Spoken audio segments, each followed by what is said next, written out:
आज के वीडियो में कार्बोहाइड्रेट के बारे में डिटेल से समझाएंगे, तो पूरी जानकारी के लिए मेरा पूरा वीडियो लास्ट तक देखिए। और यदि अभी तक हमारे चैनल को सब्सक्राइब ना किया हो तो सब्सक्राइब जरूर कर लीजिए। चलिए सबसे पहले कार्बोहाइड्रेट शब्द का अर्थ समझ लेते हैं। तो देखिए, कार्बोहाइड्रेट में कार्बो का अर्थ है कार्बन और हाइड्रेट का अर्थ है जल या वाटर। इसको कहा जाता है कि कार्बन के हाइड्रेट, यानी हाइड्रेट्स ऑफ कार्बन। कार्बोहाइड्रेट का क्या अर्थ हुआ? Hydrates of carbon. और इसका सामान्य सूत्र CnH2ON। कार्बोहाइड्रेट को शर्करा अणुओं के आधार पर निम्न भागों में बांटा गया है, जिसमें से पहला है मोनोसैकराइड्स, दूसरा है डाइसैकराइड्स, तीसरा है ओलिगोसैकराइड्स और चौथा है पॉलीसैकराइड्स। अब देखिए, इसमें जो मोनोसैकराइड्स है, मोनोसैकराइड्स में मोनो का मतलब है एक, अर्थात शुगर का एक मॉलिक्यूल होता है इसमें। और डाइसैकराइड्स में डाई का मतलब है दो, अर्थात शुगर के दो मॉलिक्यूल होते हैं। और ओलिगोसैकराइड्स में ओलिगो का मतलब है फ्यू, फ्यू का मतलब है कुछ, तो इसमें 3 से लेकर के 9 तक शुगर के मॉलिक्यूल होते हैं। और पॉलीसैकराइड में पॉली का मतलब है मेनी, मेनी का मतलब होता है अनेक, यानी इसमें 10 या 10 से अधिक मॉलिक्यूल होते हैं शुगर के। अब देखिए, जो मोनोसैकराइड्स है, इसमें अगर इसके उदाहरणों को देखा जाए तो ग्लूकोज, फ्रैक्टोज, ग्लैक्टोज, ये मोनोसैकराइड्स के उदाहरण होते हैं। और जो मोनोसैकराइड्स है सिंपल शुगर होती है। इसी तरह से जो डाइसैकराइड्स है, इसमें सुक्रोज, लैक्टोज और माल्टोज, ये इसके उदाहरण होते हैं। तो ये डाइसैकराइड्स एक तरह से ओलिगोसैकराइड्स ही है, जिसे हमने समझाने के लिए अलग रखा हुआ है। मतलब कई बुक्स में आपको जो डाइसैकराइड्स है ये ओलिगोसैकराइड्स के अंदर ही मिल जाएगा। ओलिगोसैकराइड्स के अंदर डाइसैकराइड्स, ट्राइसैकराइड्स, टेट्रासैकराइड्स, इसी प्रकार से आगे आएंगे। जितने भी ये उदाहरण बता रहे हैं, डाई, ट्राई, टेट्रा, ये सब आगे इसी प्रकार से आएंगे। तो ये जो डाइसैकराइड्स है, ये ओलिगोसैकराइड्स का ही भाग था, जिसे हमने अलग रखा हुआ है ताकि आपको ठीक से समझाया जा सके। क्योंकि डाइसैकराइड्स ट्राई, टेट्रा और उसके आगे जो आते हैं उनसे ज़्यादा इंपॉर्टेंट है। इसी प्रकार से जो पॉलीसैकराइड्स है, पॉलीसैकराइड्स में स्टार्च है, ग्लाइकोजन है, सेल्यूलोज है, काइटिन है, आदि पॉलीसैकराइड्स के उदाहरण होते हैं। चलिए अब इन सब के बारे में डिटेल से आपको समझा देते हैं। तो देखिए, जो कार्बोहाइड्रेट है, इसका शाब्दिक अर्थ मैंने बताया था कि कार्बन के हाइड्रेट्स होते हैं। और जैविक कार्यों के लिए कार्बोहाइड्रेट का उपयोग कोशिकीय ईंधन के रूप में किया जाता है। जैविक कार्यों के लिए कोशिकीय ईंधन के रूप में, अर्थात ये सभी जीवों के द्वारा ईंधन के रूप में प्रयोग में लाए जाते हैं। और कार्बोहाइड्रेट का जो निर्माण है, ये कार्बन, हाइड्रोजन और ऑक्सीजन से होता है। कार्बोहाइड्रेट का निर्माण कार्बन, हाइड्रोजन और ऑक्सीजन से होता है। मतलब कार्बोहाइड्रेट इन तीनों के मिलने से बनता है। अब आप सोच रहे होंगे कि किसकी कितनी कितनी मात्रा होती है।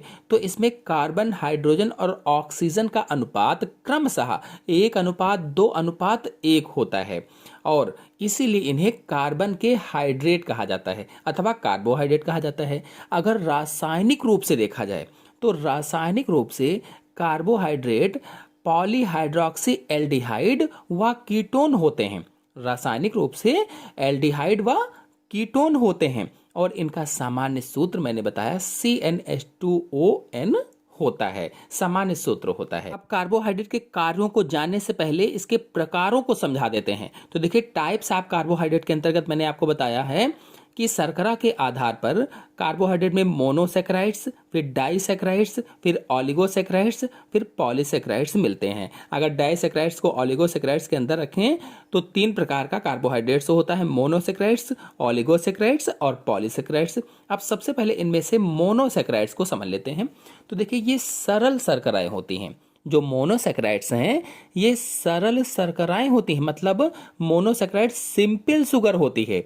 और इनका सामान्य सूत्र CnH2nON होता है, H2nON। और मोनोसैकराइड्स में कार्बन परमाणुओं की संख्या 3 से 7 तक होती है।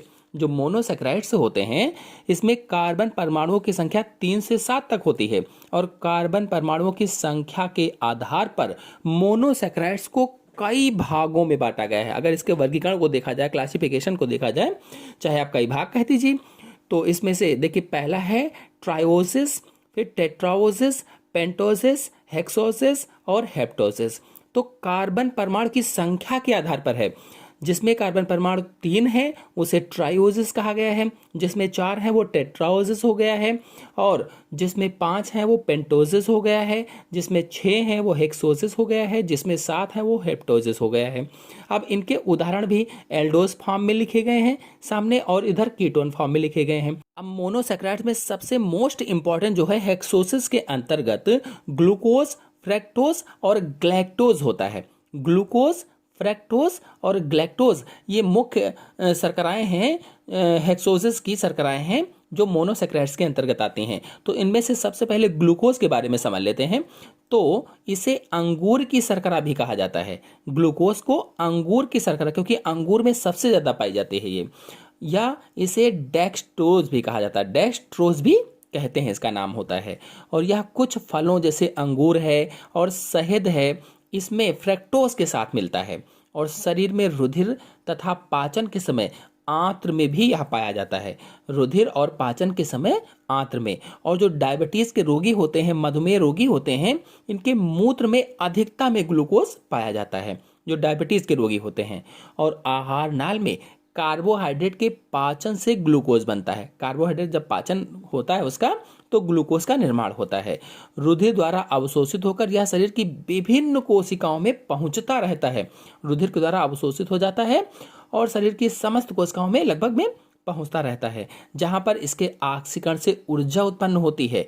और उसी ऊर्जा को एटीपी कहा जाता है, एडिनोसिन ट्राइफॉस्फेट कहा जाता है। अगर फ्रक्टोज की बात करें तो फ्रक्टोज इसे फ्रूट शुगर कहा जाता है। फ्रूट शुगर या लेविलोज भी कहते हैं, लेविलोज के नाम से भी जाना जाता है। यह कीटो शर्करा होती है, कीटो, और यह फलों, फूलों के रसों और शहद में पाई जाती है। फलों में, फूलों के रसों में और शहद में मिलती है। सबसे अधिक मीठी होती है यह। फिर तीसरा है ग्लैक्टोज। तो यह दुग्ध शर्करा या लैक्टोज में ग्लूकोज के साथ पाई जाती है, दूध में पाई जाती है। और पाचन के समय लैक्टोज का प्रत्येक अणु ग्लूकोज व ग्लैक्टोज के साथ एक एक अणु में टूट जाता है, और उपयोग में लाए जाने से पहले यह ग्लूकोज में बदल जाती है। चलिए अब डाइसैकराइड्स पर आते हैं। तो देखिए जो डाइसैकराइड्स है, ये 2 मोनोसैकराइड्स अणुओं के जुड़ने से बनते हैं। डाइसैकराइड्स कब बनते हैं? जब 2 मोनोसैकराइड्स अणु आपस में जुड़ जाते हैं तब डाइसैकराइड्स बनते हैं। और इनका सामान्य सूत्र C12H22O11 होता है। और ये जल में विलेय होते हैं तथा स्वाद में मीठे होते हैं। माल्टोज या माल्ट शर्करा, सुक्रोज या सामान्य शर्करा तथा लैक्टोज या दुग्ध शर्करा महत्वपूर्ण डाइसैकराइड्स होते हैं। यानी माल्टोज, सुक्रोज और लैक्टोज ये महत्वपूर्ण डाइसैकराइड्स होते हैं। डाइसैकराइड जो होता है ये मोनोसैकराइड के 2 अणुओं से मिलकर बना होता है। और डाइसैकराइड में पहला उदाहरण अगर सुक्रोज को देखा जाए तो यह गन्ने, चुकंदर, गाजर तथा मीठे फलों में पाया जाता है। पहला उदाहरण क्या है? सुक्रोज है, गन्ना में, चुकंदर में, गाजर में और मीठे फलों में मिलता है। अगर माल्टोज को देखा जाए तो यह स्वतंत्र रूप से नहीं पाया जाता है, यह बीजों की जो शर्करा होती है उसमें या माल्ट शुगर के रूप में पाया जाता है, जैसे मुख्यतः जौ में पाया जाता है।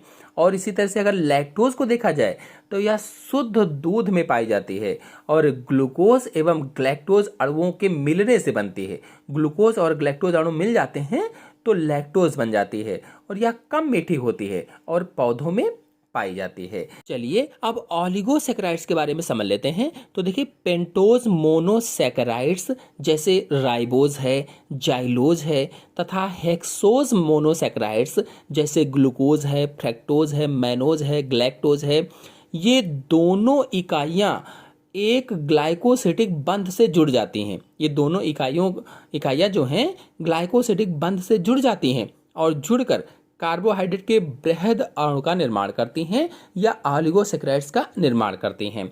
और ऑलिगोसैकराइड्स अणु 2 से 9 मोनोसेक्राइड्स अणुओं के जुड़ने से बनता है या 3 से 9 मोनोसेक्राइड्स अणुओं के जुड़ने से बनता है। और मोनोसेक्राइड्स की इकाइयों की संख्या के अनुसार डाइसेक्राइड्स, ट्राइसेक्राइड, टेट्रासेक्राइड आदि कहलाते हैं ये। चलिए अब पॉलीसेक्राइड्स पर आते हैं। तो पॉलीसेक्राइड्स जो हैं ये अनेक मोनोसेक्राइड्स अणुओं के मिलने से बनते हैं। पॉलीसेक्राइड्स अनेक मोनोसेक्राइड्स अणुओं के मिलने से बनते हैं और पॉलीसेक्राइड्स को ग्लाइकन्स भी कहते हैं, ग्लाइकन्स। और ये मोनोसेक्राइड्स के बहुलक हैं। जैसे मैंने बताया अनेक मोनोसेक्राइड के अणुओं से मिलने से बनते हैं, मतलब मोनोसेक्राइड्स के बहुलक होते हैं और इनमें 10 से लेकर कई हजार तक मोनोसेक्राइड अणु ग्लाइकोसिडिक बंध के द्वारा जुड़े रहते हैं। 10 से लेकर के कई हजार तक मोनोसेक्राइड अणु ग्लाइकोसिडिक बॉन्ड के द्वारा जुड़े होते हैं। D glucose, D fructose, D galactose, mannose आदि इनके निर्माण में भाग लेते हैं। और आपको बता दें कि इनकी श्रृंखलाएं जो होती, जो इनकी चेन होती हैं, वो शाखित या अशाखित या सूत्र की तरह से हो सकती हैं, यानी उसमें बहुत सारी शाखाएं भी हो सकती हैं या लंबी एक लाइन के रूप में हो सकती हैं। ये जल में अविलेय होते हैं और कोलाइडी घोल बनाते हैं। इनका स्वाद मीठा नहीं होता है और इनका आणविक भार बहुत अधिक होता है। इनमें मंड या स्टार्च आता है, ग्लाइकोजन आता है, इसी प्रकार से सेलुलोज और काइटिन आता है। अगर मंड की बात की जाए तो ये सभी प्रकार के अनाजों, बहुत सी सब्जियों, विशेषकर आलू और शकरकंद में पाया जाता है। मंड जो है ये पादपों का संचित पॉलीसेक्राइड होता है, पादपों का संचित पॉलीसेक्राइड। अगर ग्लाइकोजन की बात की जाए तो यह जंतु के शरीर में संचित अवस्था में रहता है और आवश्यकता पड़ने पर इसका उपयोग किया जाता है, यानी जंतुओं के शरीर में इकट्ठा रहता है। ग्लाइकोजन जो है ये जंतु ऊतकों का आरक्षित ईंधन है, इसीलिए इकट्ठा रहता है। कार्बोहाइड्रेट कह लीजिए, इसे जंतु मंड भी कहा जाता है या एनिमल स्टार्च भी कहा जाता है। और इसमें अगर तीसरे को देखा जाए सेलुलोज को, तो ये वनस्पति कोशिकाओं की कोशिका भित्ति इसी की बनी होती है, यानी वनस्पति कोशिकाओं की कोशिका भित्ति में पाया जाता है। या कह लीजिए कि सेलुलोज पृथ्वी पर सबसे अधिक मात्रा में पाया जाने वाला कार्बोहाइड्रेट है। जो सेलुलोज है ये पृथ्वी पर सबसे अधिक मात्रा में पाया जाने वाला कार्बोहाइड्रेट है और यह पौधों का एक प्रमुख संरचनात्मक पॉलीसेक्राइड्स है। इसलिए कहा गया वनस्पति कोशिकाओं की कोशिका भित्ति इसी की बनी होती है। ये इसीलिए ये वनस्पतियों में मिलता है और जल में अघुलनशील होता है, जल में नहीं घुलता है। और लकड़ी में 50% तथा कपास में 90% तक सेलुलोज होता है। लकड़ी में लगभग में 50% और कपास में लगभग में 90% तक सेलुलोज होता है। अगर पॉलीसेक्राइड्स में अगला उदाहरण देखा जाए काइटिन, तो ये कुछ आर्थ्रोपोडा संघ के जंतुओं के बाह्य कंकाल में पाया जाता है। या कह लीजिए कि जो आर्थ्रोपोडा जंतु हैं इनका बाह्य कंकाल की जो भित्ति होती है वो काइटिन की ही बनी होती है। और आपको बता दें यह जल में अघुलनशील होता है, जल में नहीं घुलता है। आशा है आप सभी लोगों को कार्बोहाइड्रेट पूरी तरह से समझ में आ गया होगा। समझ में आ गया हो तो वीडियो को लाइक और शेयर कीजिए। चैनल पर नए हैं तो चैनल को सब्सक्राइब कर लीजिए। धन्यवाद।